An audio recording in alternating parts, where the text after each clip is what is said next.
Astro Command is a big moment for the Cassette Vision. It's the launch game for their new hardware.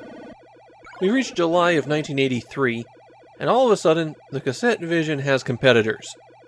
A lot of competitors. But the most worrying competitors are Nintendo and Sega. Nintendo's the biggest name in personal gaming thanks to the huge success of the Game & Watch line, while Sega's an arcade powerhouse with tons of technical skill behind them. So to take on the flood of new competitors, Epoch simplified the Cassette Vision. They removed the 4 rotary dials, the 5-way course switch, and dropped the connector for any peripherals. The only Cassette Vision games so far to use any of those features are the 2 baseball games and Big Sports 12, which, okay, it's 30% of the library when they only have 8 games, but it's still a relatively small amount. Without the excess hardware, the new Cassette Vision Junior sold at a much cheaper price. Initially, you could get it for 50,000 yen, 1/3 the price of Nintendo and Sega's offering.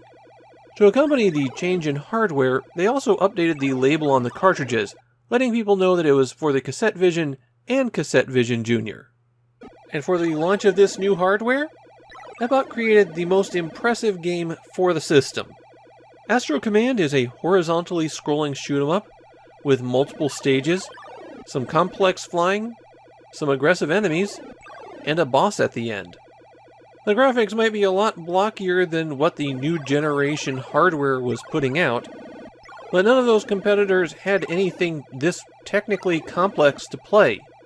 Of course, Epoch didn't come up with the concept on their own. Astro Command is very clearly a takeoff on Konami's Scramble.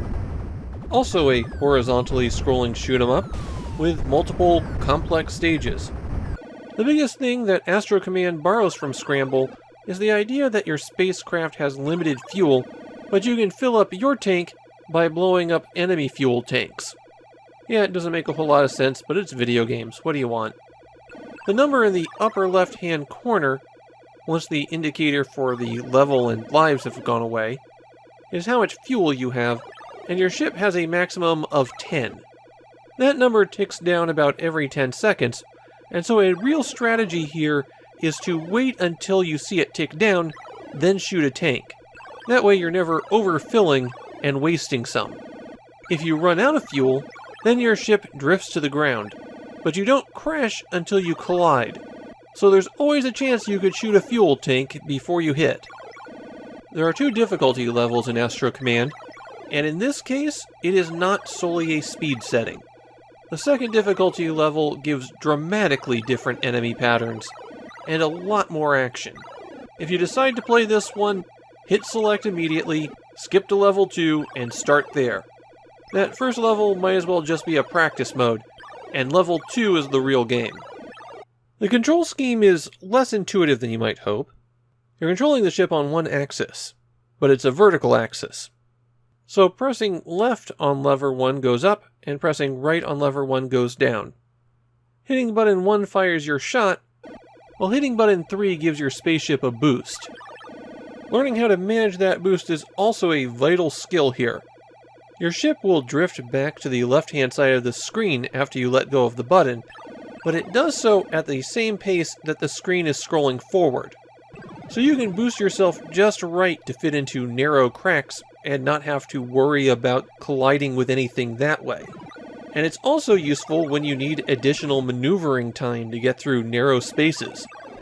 You also have to use the boost to get around the missiles fired by the final boss.